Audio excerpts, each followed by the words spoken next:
Boa tarde, meu nome é Fernanda da Silva Lima. Estou vestida numa blusa na cor lilás. Tenho os cabelos longos, pretos. Estou sentada numa cadeira e tenho a cor parda. Esse trabalho eu vou desenvolver sozinha, porque em questão de juntar-se com a equipe, então assim, eu vou fazer uma breve avaliação e irei fazer a abertura. Uma explanação simples, mas que seja de fácil entendimento. A importância da linguagem na construção dos processos psicológicos e superiores na construção dos conceitos científicos. Na questão da obra de Vygotsky, que é nas ideias gerais, o objetivo de Vygotsky era o quê? É construir uma nova psicologia, que é uma síntese entre psicologia como ciência natural, que entra o behaviorismo, e psicologia da ciência mental, que entra a psicologia de Gestalt. Assim, na questão enquanto o homem, enquanto corpo e mente, né, um ser biológico e social. E nós temos também a influência do materialismo histórico e dialético.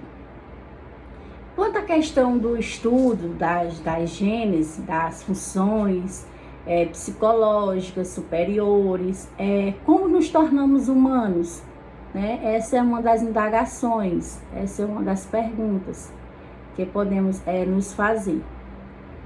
Primeiramente, nós temos as funções psicológicas elementares.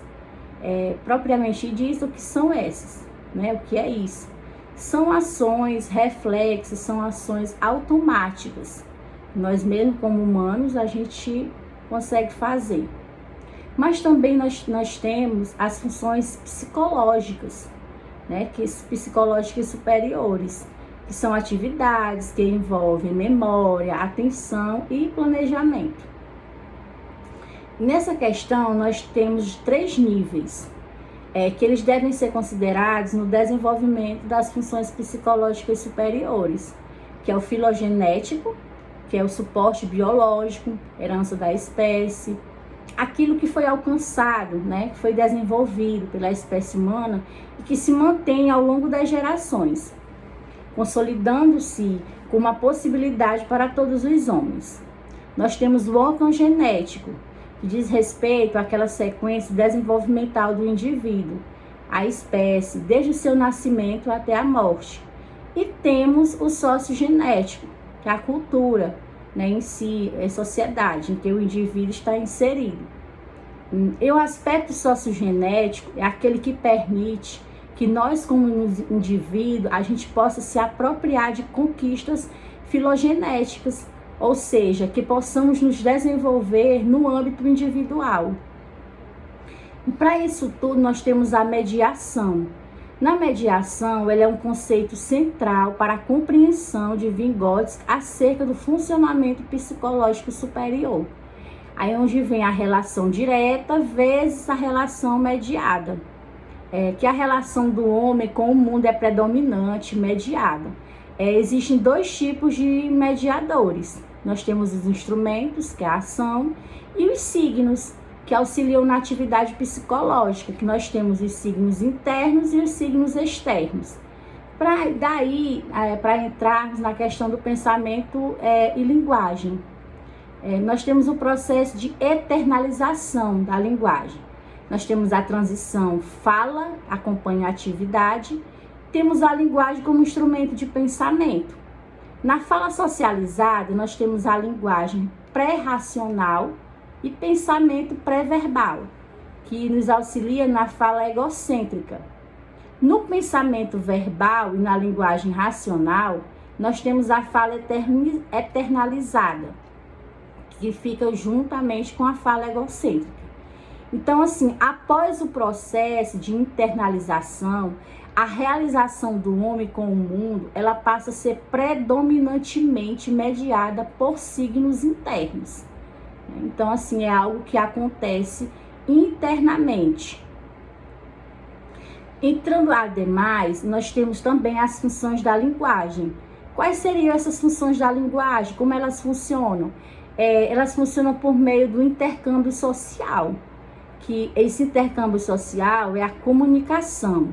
Nós temos também o pensamento generalizante, que é a capacidade de se agrupar certos objetos em determinadas categorias conceituais, que é a nossa capacidade de nós lidarmos com significados, né? Aí nós temos significado e temos o sentido. Qual é o significado? O significado é um núcleo relativamente estável, de compreensão da palavra, compartilhado por todas as pessoas que a utilizam. Mas também nós temos o sentido. O que seria o sentido, né? O sentido é o significado da palavra para cada pessoa, composto por relações que dizem respeito ao contexto do uso de palavras e às vivências afetivas que cada indivíduo possui, ou seja, as vivências dia a dia, diariamente.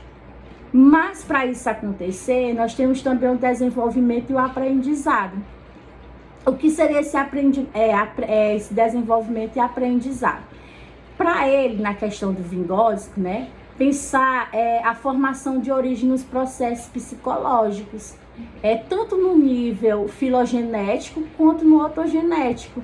Então, assim, a oposição às concepções, às tradicionais e o desenvolvimento. Então, no geral, é o aprendizado no contato com o outro, que possibilita, que faz com que aconteça o desenvolvimento. Para isso, nós temos a concepção retrospectiva versus, né, a concepção prospectiva.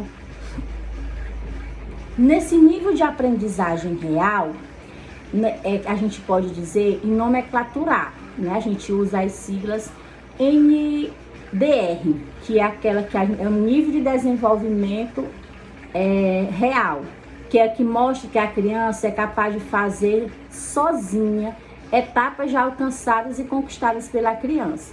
Também nós temos o nível de desenvolvimento potencial, que é o NDP, que é a capacidade que a criança tem em desempenhar as tarefas com a ajuda dos adultos ou outros companheiros capazes para fazer essa desenvoltura.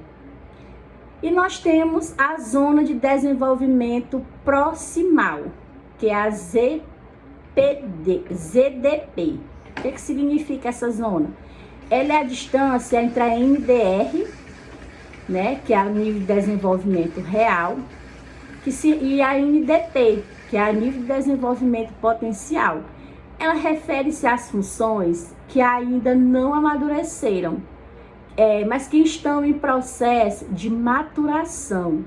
Dá indícios do caminho que o indivíduo precisará percorrer para desenvolver ou mesmo consolidar as funções que estão em estado, né, um estágio inicial. Para fecharmos, né, na questão das implicações para a educação, o papel de ensino é inferir nessa zona de desenvolvimento proximal das crianças e, com isso, propiciar condições para que elas se desenvolvam. Isso porque uma visão vygotsiana é sempre o aprendizado que propicia o desenvolvimento e não o contrário. Então, na questão do bom ensino, é aquele que adianta o desenvolvimento. É um ensino que se adiante ao desenvolvimento, é aquele que interfere diretamente na zona ZPD, ZDP da criança. Trata-se, portanto, de um ensino que não espera uma criança estar pronta, desenvolvida, para que ela possa aprender. Então, assim, tudo isso faz parte do contexto das implicações para a educação no que é um bom ensino.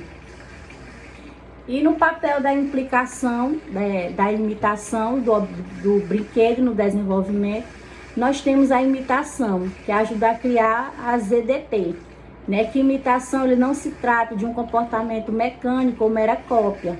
Permite a realização de tarefas que estão além das próprias capacidades atuais. Na questão do brinquedo, nós temos a situação imaginária, marca passagem de atividade concreta para uma atividade simbólica.